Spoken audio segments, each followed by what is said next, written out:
സ്വന്തം വീട്ടിലെ മകന്റെ ഭാര്യ ഒരു ഉമ്മയ്ക്ക് മരുമോളാണ്, ഒരു ഉപ്പാക്ക് മരുമോളാണ്, അങ്ങനെയല്ലേ നമ്മൾ പറയാം. അവരെ മകളായിട്ട് കാണാൻ ഉമ്മക്ക് കഴിയണം, ഭർത്താവിന്റെ ഉമ്മയെ ഉമ്മയായിട്ട് കാണാൻ ഈ മരുമോൾക്കും കഴിയണം. വേണ്ടേ?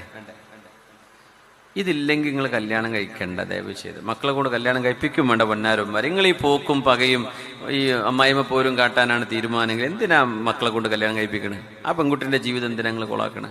ആ കുട്ടി എവിടെയെങ്കിലും പോയി ജീവിച്ചോട്ടെ. നിങ്ങളുടെ മകന്റെ ഭാര്യ നിങ്ങൾക്ക് ശത്രുവാണെങ്കിൽ എന്തിനാ നിങ്ങൾ മക്കളെ കൊണ്ട് കല്യാണം കഴിപ്പിക്കണേ?